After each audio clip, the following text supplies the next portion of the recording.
Myslíš, že už jsem to vykopal dost hluboko? Je to tu samý kámen, zbytky cihel? Pec.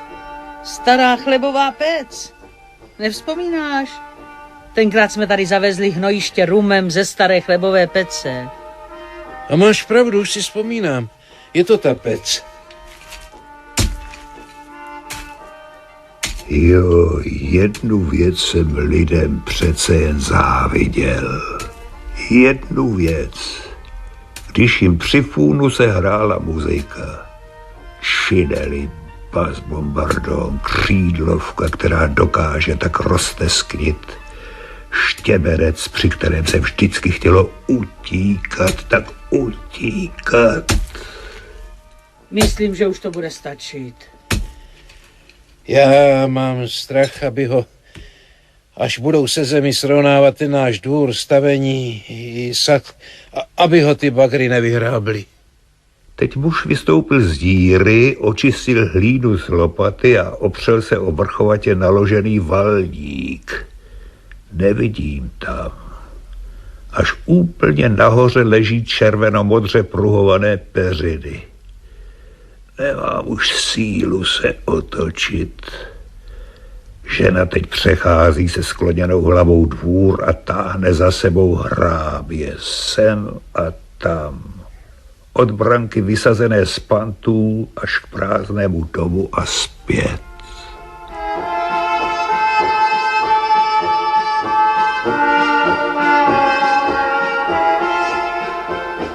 Jo, zrovna takhle hrála křídlovka, když jsem se poprvé rozhodl, že uteču. Už je to hezky dávno. A od té doby pak ještě několikrát.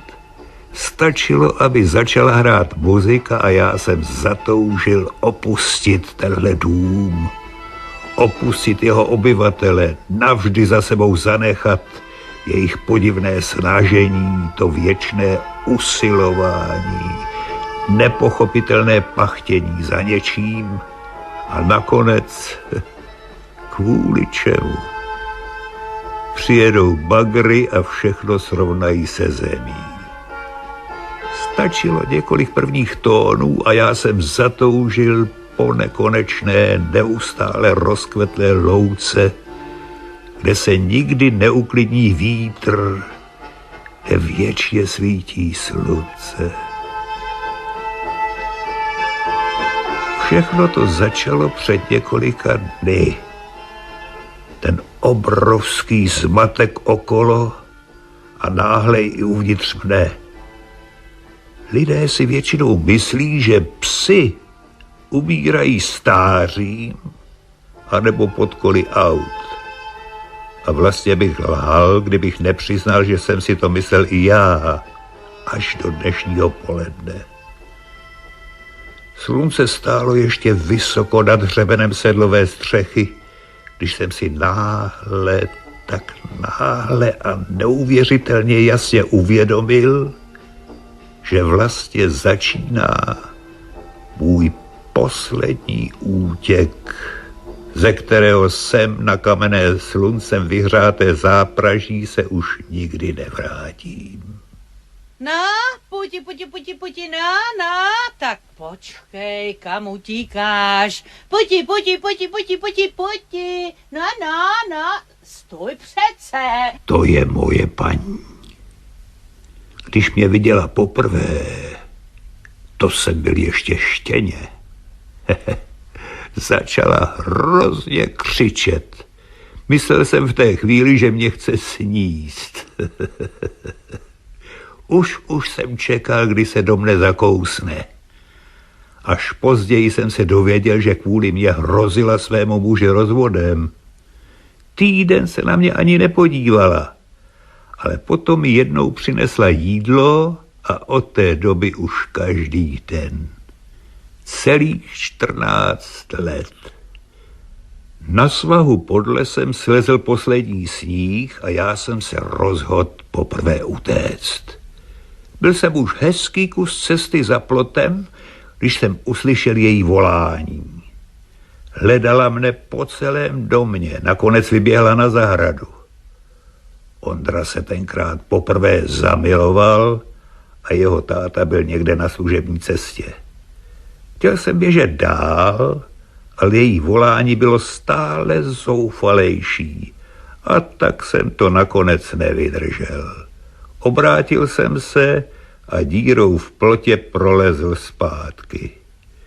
Klekla si vedle mne, drbala mě za ušima, to má každý pes rád, a vyprávěla o městě, kde prožila své dětství, o zelených trávnících, bílých lavičkách, léčivých pramenech, orchestru na kolonádě.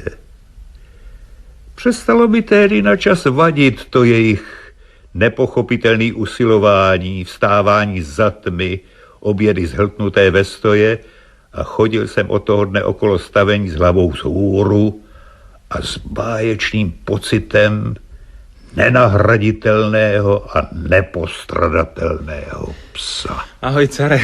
To je Ondra. Doufám, že z tebe ten traktor nevyklepe duši ve městě, až pojedete po dlažebních kostkách. Víš co? Vylez si raději nahoru na peřiny. Ale opatrně, aby tě nevěděla máma. Tak, dobře, pojď, no pojď, hodnej, kohoutek, hodnej, no pojď hezky, no pojď, zatracený kohout. Ale jsem si kvůli němu přerazila nohu. Ondro, ty už ses převlékal? Víš, mámo, já už bych... Ale ta uniforma ti sluší. Tvýmu tátovi taky slušela, když za mnou tenkrát přijel. Oči jsem na něm mohla nechat. A nejenom já, celý lázně koukali, všechny holky z města. Jakoby najednou zase stál přede mnou. Nechceš, abych ti toho kohouta nadehnal? Opravdu. Jakoby stál tvůj táta zase přede mnou. Desátník z Rouda přišel na váš rozkaz. Neváhejte, slečno. Jsem ochoten splnit jakékoliv vaše přání. Třeba vysázet na kolonádě hodiny ze samých macešek. Hodiny ze samých macešek. Co jsi říkal? Toho kohouta, jestli nechceš. Ale ne, chytím si ho sama.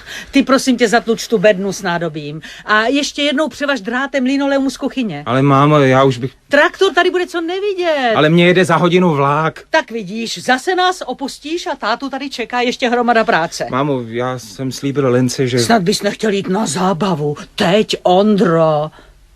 Ondřej, přece bys nás teď nenechal. Celý víkend vám pomáhám balit. Nám? Snad taky sobě, ne? Mámo, Lenka už tam na mě hroznou dobu čeká. Stěhujeme se po druhý a naposled v životě. To snad pochopí. Ale já dostal první opušťák. Tak dlouho jsme se spolu neviděli a já už druhý den balím peřiny, sloukám bedny, převazuju balíky. Tak to není pravda.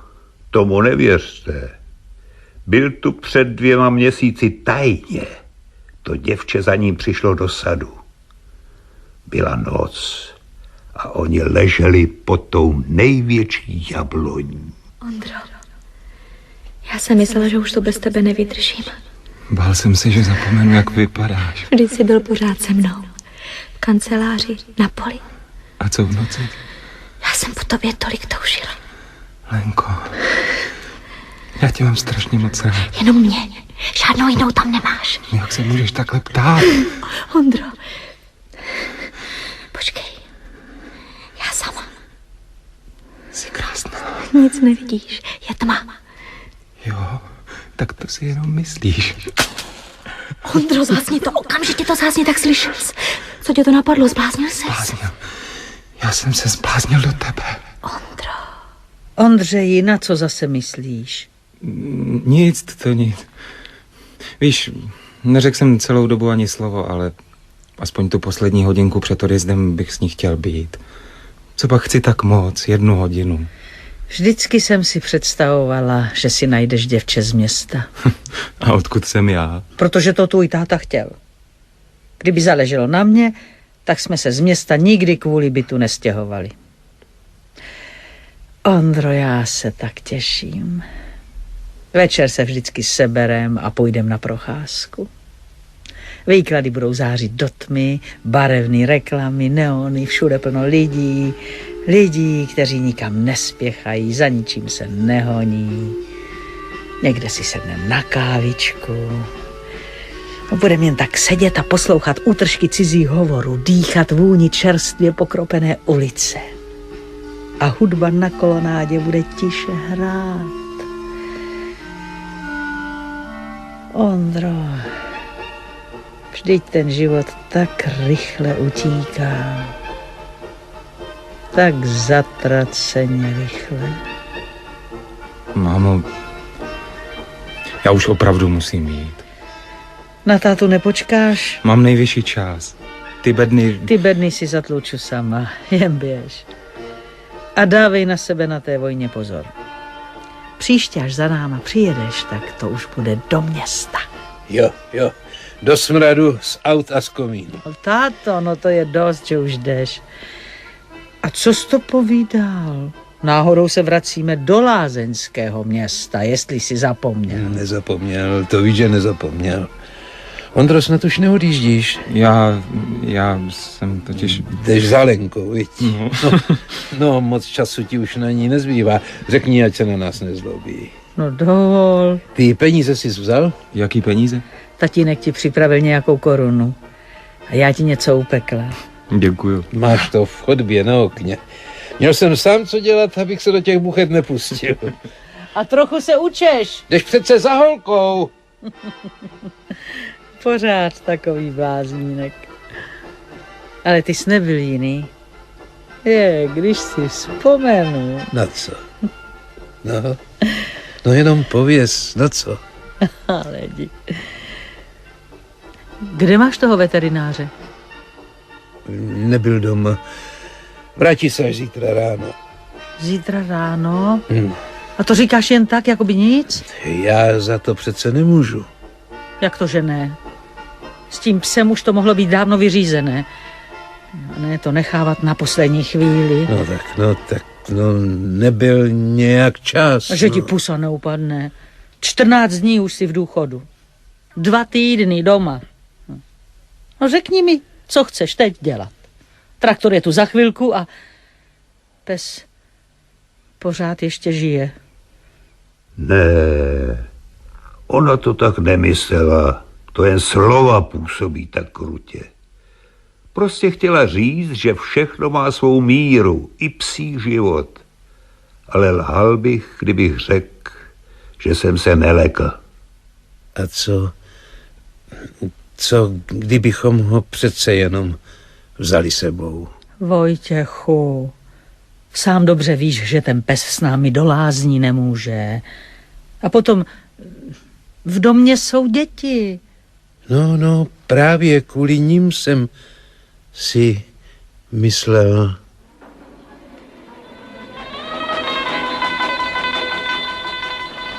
Přišel tenkrát před lety s malým Ondrou do hospody s úplně novým tranzistorovým rádiem.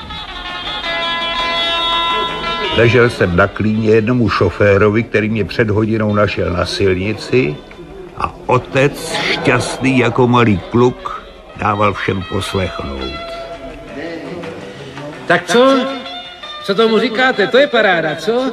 Žádný dráty, žádná zásuvka, klidně se to vejde do kapsy. A přitom ta síla, ten zvuk, no řekněte sami, není to nádhera?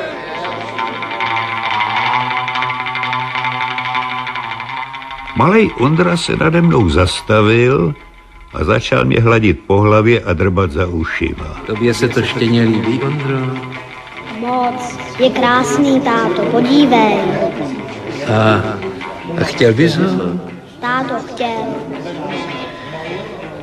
Poslyšte, co chcete za to štěně?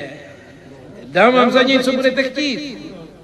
A šofér se smíchem odpověděl, že to, co drží v ruce, to rádio. A celá hospoda rázem zmlkla. No tak, tady je vaše. Ondro, vem si to štěně. Tenkrát jsem z toho ještě neměl rozum, ale teď už vím, že to nebyla normální věc. Nestává se často, aby dal člověk věc a pro něho v té chvíli tak náramnou věc za štěně, které ještě před chvílí leželo pohozené na silnici. Víš dobře, že už je přestárlej a na umření. Prosím tě, nezlob se na mě pro to, co ti teď řeknu, ale já opravdu nevidím jiné řešení. Opravdu. Zbývá ti už jenom jediná možnost. Udělat to sám. Co? Cože? To bě snad přeskočilo. Ty se zbláznila. To si přece nemohla myslet vážně. Tu cestu by nevydržel. A kdyby vydržel a kdyby se ti nějakým zázrakem podařilo sehnat pro něj povolení, co by to byl pro něho za život uprostřed města v 7. patře? Ne. Jestli máš to zvíře jen trochu rád, Tak ho mám zabít, to jsi chtěla říct. Jestli jsi ještě aspoň trochu chlap. Ne, to ne. Ondro. Mysleli jsme, že už si odešel. To byste přece nemohli udělat. Musíme. Musí to být. Snaž se to, Ondro, pochopit. Ne, já vám nevěřím. Ondro, přines brokovnici. Leží na druhé straně válníku. Patrony jsem strčila do té staré tašky. Pro žádnou pušku nepůjdu. Běž, prosím tě, běž. Ne, to ne. Toho všeho jsme mohli kluka ušetřit, kdybys to nenechal na poslední chvíli. Care, spíš? Slyšíš mě? Slyšel jsem ho. Špatně, ale ještě pořád slyšel. Tak rád bych ho uklidnil, že nemusí mít strach, že právě teď zase utíkám a že tenhle útěk se mi povede. Určitě povede. I když úplně jinak, než jak jsem si celý život představoval. Tady je ta flinta. No. Patrony. Slyšíš ho? Ten kohout se mi snad vysmívá. Ale já ho dostanu. Počkej, uvidíš, že tě dostanu. Mně neutečeš, já ti ukážu. Care, no, zestárli jsme, ty dobráku, zestárli. Věděl jsem, že to jednou přijde, už když jsem tě kupoval, vlastně vyměnil, tak jsem věděl, že to jednou musí přijít. Ale snažil jsem se na to nemyslet, jenomže zapomenout se dá, to jo. Jenom ten čas se zastavit nedá. Ten a zastavit čas, nevěřte mu. Hnal ho před sebou jako já kdysi zajíce. Ani na chvilku se nedokázal zastavit. Opravit dům, vykopat novou studnu, strhnout starý plot, pak zasvykácet staré stromy a zasadit nové a potom, tomu já právě nikdy nerozuměl. Právě tohle jsem nemohl pochopit, právě proto jsem se pořád snažil utéct. Táto. Ty jsi neodjel? No, vidíš.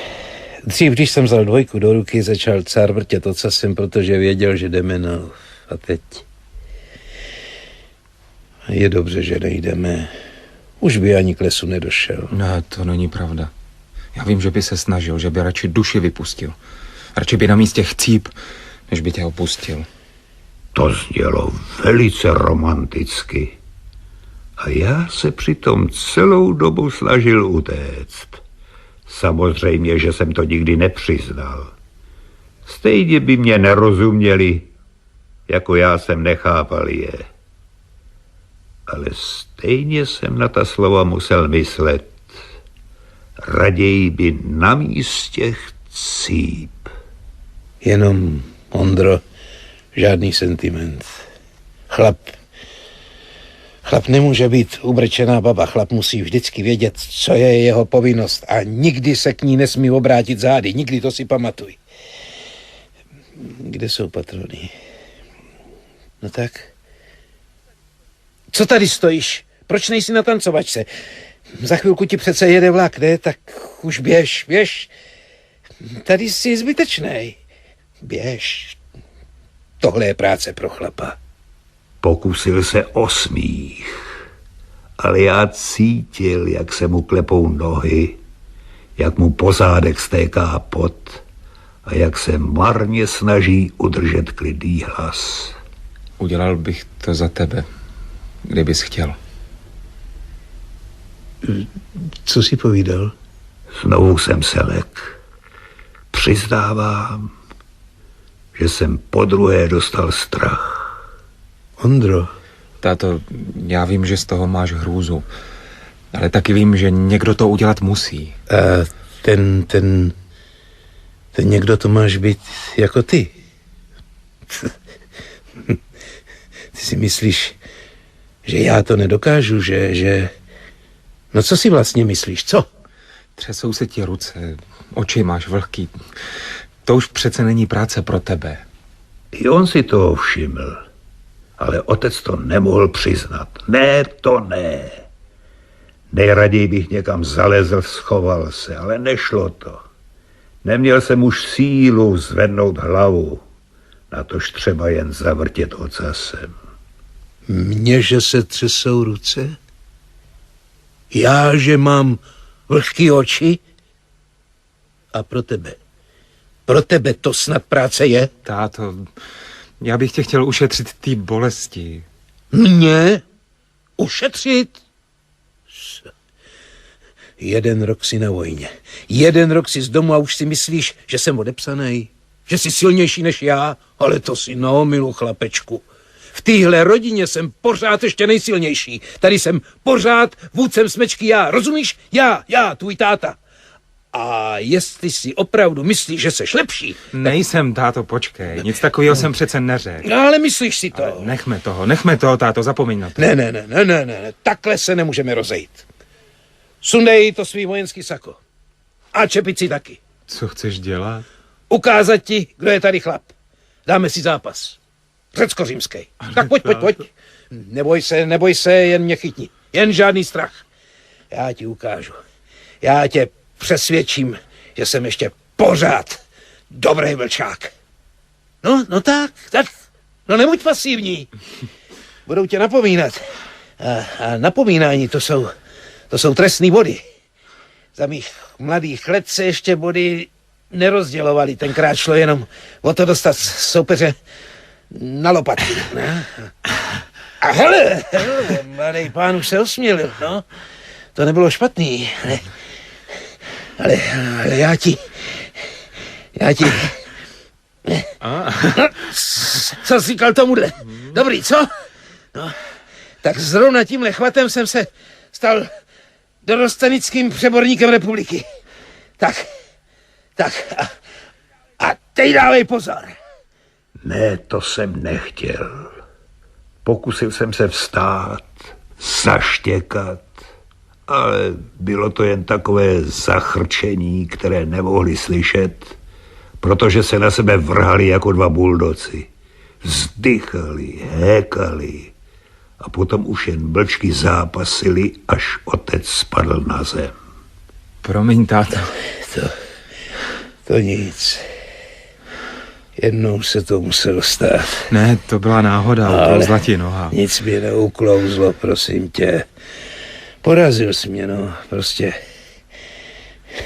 prostě už nestojím za nic.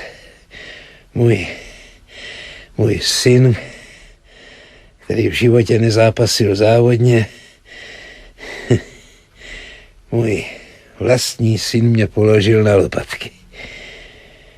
Být to dřív a být sedlákem, tak ti vrazím do ruky opratě a stěhuju se na Vejměnek. Jenomže koně jsme nikdy neměli, barák je vykoupený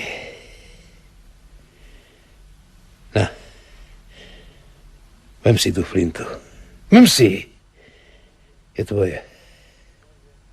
Táto. No jen ber. Myslivecký zkoušky máš.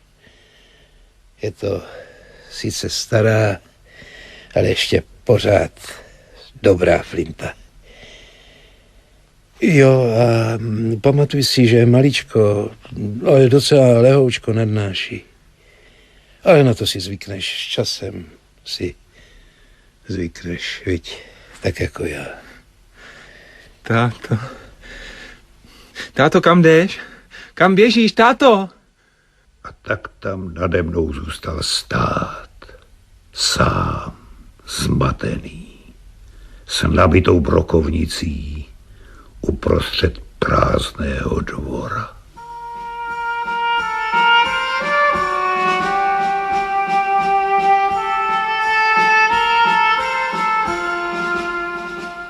Co tady děláš? Myslela jsem... Cože, já čekám na tátu. Nechal ses od něho přemluvit, co? Ne, to ne. Viděla jsem ho v sadu. Loučí se stromy, obchází je, poplácává po kmeni. Říkal, že se hned vrátí. Nenamáhej se. Ty jsi nikdy neuměl lhát. Stačilo se na tebe jen chvilku zahledět. Sám jsem mu to navrhl. Věděla jsem, že k tomu nenajde odvahu. Změnil se. Už dávno předtím, než šel do důchodu. A jaký to bejval chlap. Ondro, tvůj táta bejval kus mužskýho. Jednou zastřelil 20 zajíců a zrovna tolik bažantů za jediný odpoledne úplně sám. Jo, tenkrát ještě byly pole plný zvěře. V hospodě se kvůli mě dokázal porvat. Pane bože, jaký bejval tvůj táta chlap. Kolikrát jsem ho měla plný zuby, ale poslouchala jsem ho jako hodiny. Myslíš si snad, že bych s jiným odešla z města na venkov? Pravda, bydleli jsme tam s našima v jednom pokoji, ale stejně lázeňský zahradník a on jde na venkov pěstovat kapustu. Chápeš to? A já za ním šla, jak slepá jsem za ním šla do téhle díry. Všechno jsem opustila, rodiče, známí, kolonádu na břehu řeky, hodiny, který pro mě táta vysázel ze samých macešek. Pořád říkal, že sem jdem kvůli bydlení, ale já vím, že sem ho táhlo něco úplně jinýho. Ta možnost s něčím se poprat, s kamenem, na který narazil při kopání studny, s děravou střechou, s nepochopením na vedení statku.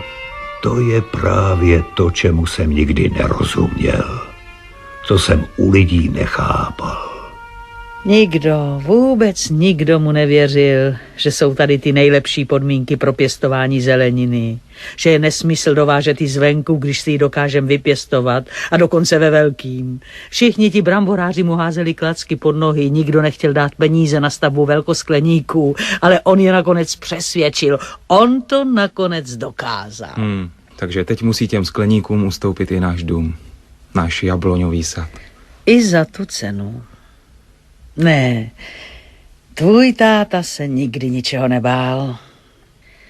Ale já mám teď strach, jak to bude dál. On je najednou jiný než dřív. Zestárl. Ondro, já byla celý život zvyklá, že se mám o koho opřít. Že v něm mám jistotu, víš? Ale teď se Ondřej začínám bát. Neboj, mami. Neboj, zbytečně máš strach. Věř mi, úplně zbytečně. Kdybys jen měl pravdu, Ondřej. Mám. Přísahám. Řekni si, na co chceš, fakt. Přísahám. Jsi blázínek.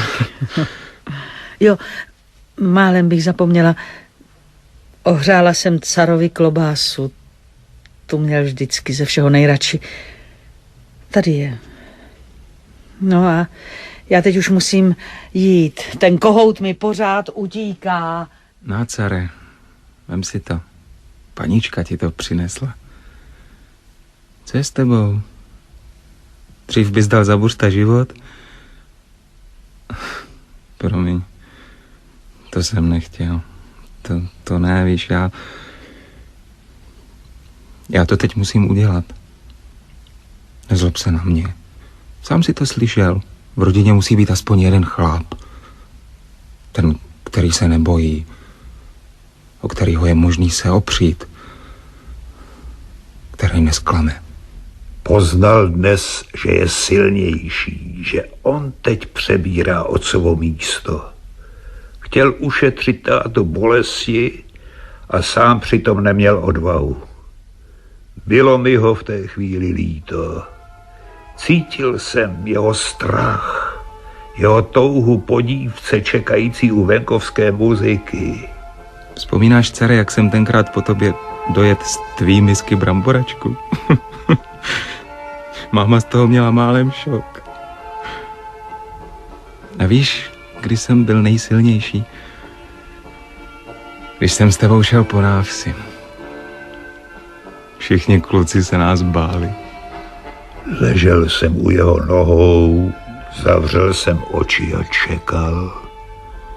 Zatímco Ondra, zmatený tím, jak ho život takhle zaskočil, chtěl najednou vrátit čas a být opět tím chlapcem, za kterého rozhodují jiní.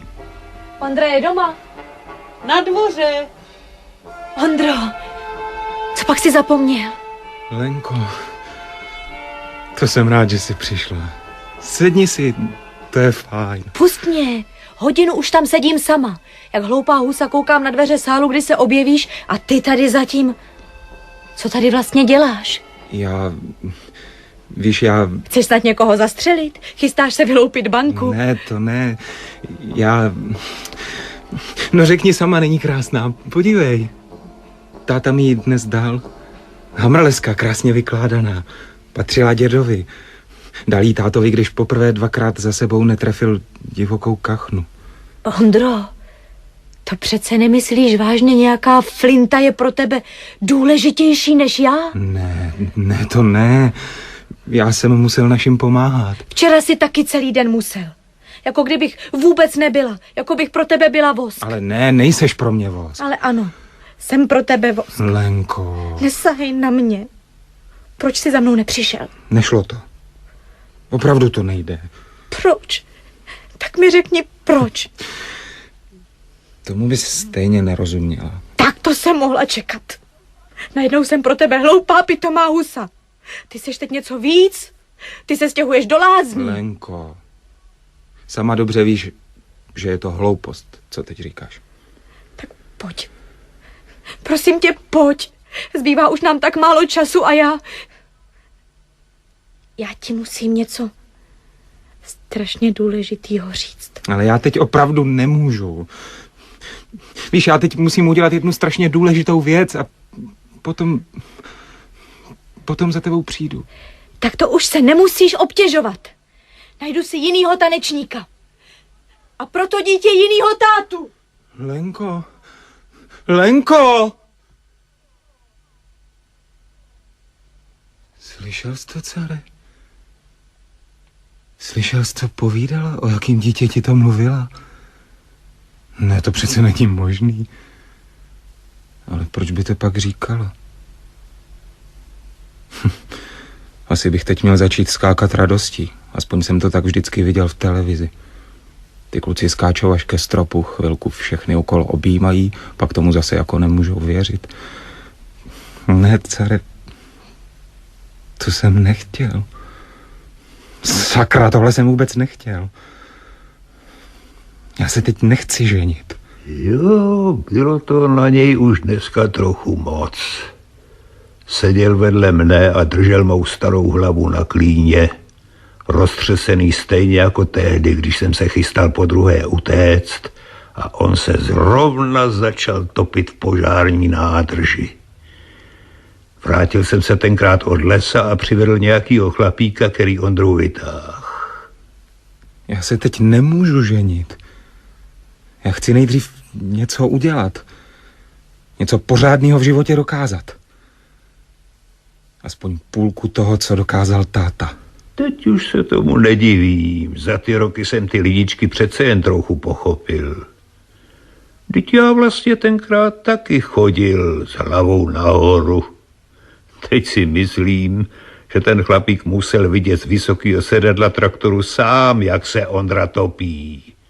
Ale tehdy jsem byl přesvědčený, že je to moje zásluha. Po druhý v životě jsem důležitě obcházel stavení, přesvědčený o své nenahraditelnosti. Nemáš sirky? Táto? Máma někam přibalila ušity z kuchyně. Fuj. Bolí mě rameno, jak si se mnou práskl vozem. Promiň, táto. To nic. Víš, asi by mě víc mrzelo, kdybys dokázal zastřelit našeho dcera.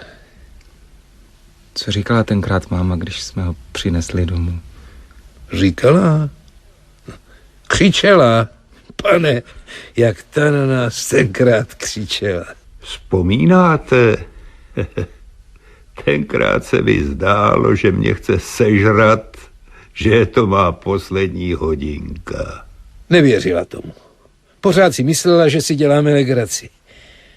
Ale když si k němu lezl do boudy a ona vás tam našla, jak tam tak spolu tiše spíte, tak bylo vyhráno. Ty ti znáš, ona je máma hrozná citlivka. Už, zůstaň stát, ty pacholku jeden. Kam to zas utíkáš? Už tě mám tě, držím tě. Tak vidíš, přeci jsem tě dostala. Zatraceně, už je zase pryč. Ale já tě dostanu. Ze mě si blázny dělat nebudeš. Řekla jsem, že půjdeš do polívky a tak teda půjdeš, kdybych měla duši vyplivnout. Proč myslíš, že jsem tě celý rok krmila? Jenom proto, abys mohl skákat na slepice? Tak to ne, Holenku, to ne. Pojď. To byla kdysi ženská. Kdyby si tak mohl tenkrát vidět na tancovačkách. A nebo když se pustila do ředitele statku, když na veřejný schůzi prohlásil, že jsou ty skleníky zbytečná investice. Když jsme sem přijeli, byl tenhle dvůr plný takhle vysokých kopřiv. Záchod, to byla jen taková budka na hnoji. Tvá máma si sedla tamhle na tu zítku a začala plakat.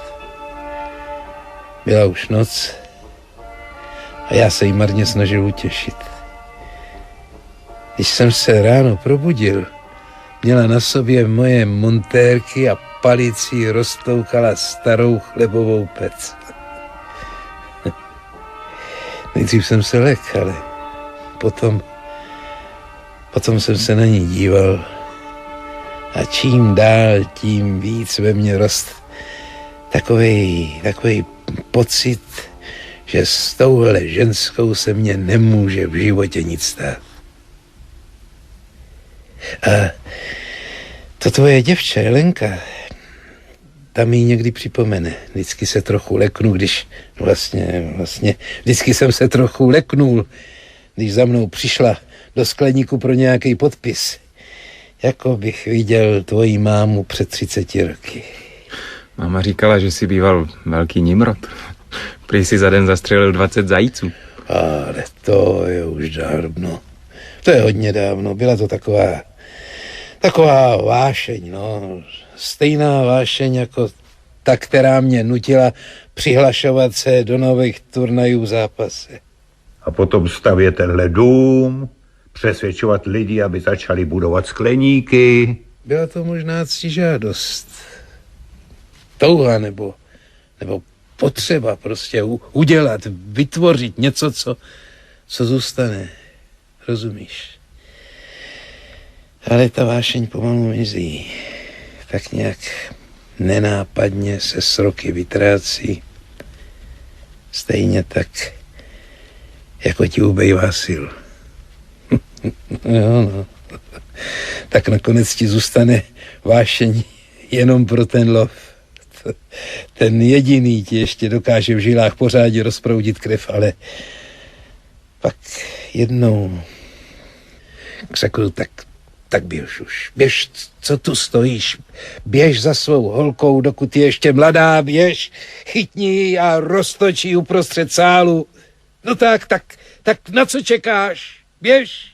V té chvíli ke mně došel chladný stín sedlové střechy stavení a já jsem cítil, že už opravdu začínám umírat. A co ty? Co náš cár? Zavřel jsem oči a zadržel dech. Vlastně mi to žádnou velkou práci nedalo. Stejně už jsem skoro nedýchal. Pojď, posunem ho kousek dál na slunce. Nadzvedli mne a zase pustili. Táto. Chtěl nás ušetřit toho nejhoršího. Ano. Myslíš, že nám rozuměl? Myslím, že jsem těm podivným tvorům začínal rozumět. Ale teď už doopravdy běž. Škoda každý minuty. Víš, co je zvláštní? Že až dostanu příští opušťák, tak už to nebude právě sem. Že už mě nebude car vítat, vrtět ocasem. Že už nebude náš dvůr, tvoje stromy za kůlnou. Zvykneš si, Ondro, rychle si zvykneš. Na cara nedokážu zapomenout. Ale budeš mít rád toho novýho. Tak tady to máte. Když si vzpomenu, jak jsem chodil s hlavou pyšně nahoru, přesvědčený o své důležitosti a nepostradatelnosti. Všichni jsme nahraditelní. I to jsem teď pochopil. Umřem a přijde někdo jiný. Úplně jiný, ale bude tady mezi lidmi. A je to tak v pořádku. Asi se vrátím po vojně sem. Co povídáš? Sem? Lenka říkala, že by nám její rodiče pomohli se stavbou. Mámě jsem ještě nic neříkal. No co pak o to? Máma to pochopí. A ty bys s námi nezůstal? Ne. Máma šla se mnou sem. Kus práce, prostě svoje jsem tady udělal a teď musím zase já s ní. Ale na dítě se k nám přijedete podívat. Na dítě? Mělo by se narodit někdy na jaře. Tak ty nejen, že se mnou praštíš vozem, ale ty ze mě uděláš ještě dědečka. Promiň. No, nic. To tak musí být. Nebude to dlouho trvat a ten, co teď ještě není na světě, s tebou taky praští vozem. Na to právě myslím. A asi by na to člověk neměl zapomínat. Stejně tak jako na to, že mezi tím zbývá dost času něco pořádného udělat. A vlastně o to asi jde. O nic jiného. No ale teď už běž. No běž za ní. Tak slyšel, utíkej. Táto, víš, co bys měl teď udělat? Vystřelit do vzduchu. Ale snad ne na počest toho malýho. Ne, kvůli mámě. Moc jí to pomůže.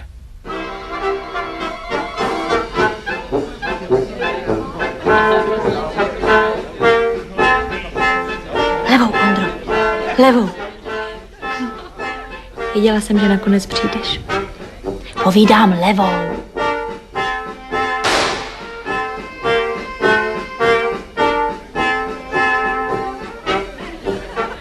Co je, proč stojíš? Promiň, já říkala jsi, že začínám levou. Opatrně, celou mě pokopeš. Nač pořád myslíš? Tomu bys nerozuměla. Už zase. Cár umřel.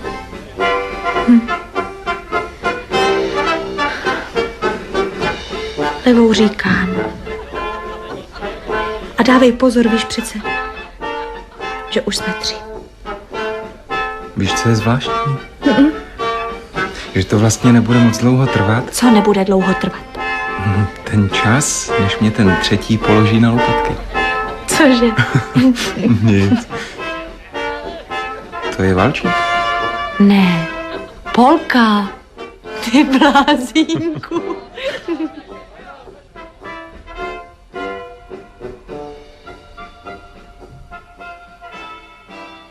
Věděla jsem, že to dokážeš. Jsi pořád ještě chlap. A to je dobře. Už nemám strach. Ne, nic nekončí. Máme přece ještě obrovský kus života před sebou. Nezdá se ti, jako bychom vlastně odjížděli na svatební cestu? Jako bychom začínali úplně nový život? Řekni, že máš taky takovej pocit.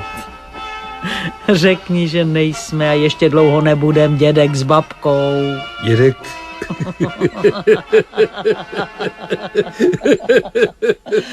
Čemu se směješ? Nic, to nic. Jenže si toho kohouta nedokázala chytit. Pokaždý ti utek. No a co? No tak utek. Alespoň tu po nás něco zůstane. Máš pravdu. Jeden kohout a jeden mrtvý pes. Už jsou tady. Tak pojedem. Počkej. Podívej. Co je? Nic nevidím. Vítr ti to vzal z basu. Babí léto.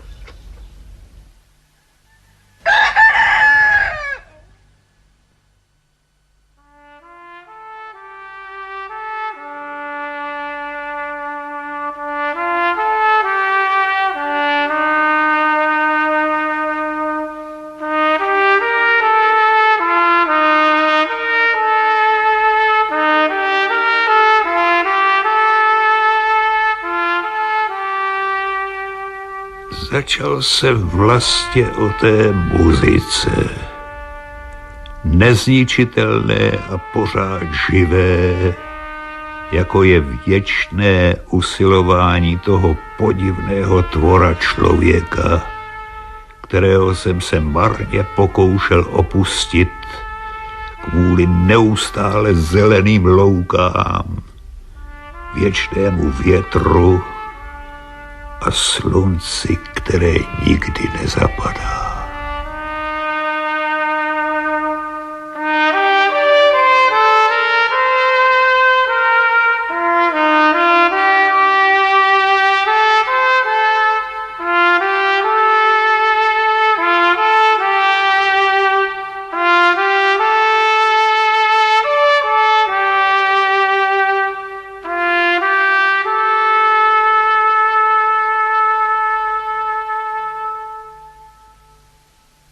Skončila hra Babí léto, kterou napsal Mirko Stýbr. V režii Stanislava Vyskočila účinkovali Miloš Nedbal, Martin Růžek, Jiřina Petrovická, David Vejraška, Filip Souček a Milena Štajmaslová. Dramaturgem byl Jiří Hubička, zvukový mistr Hana Milenová.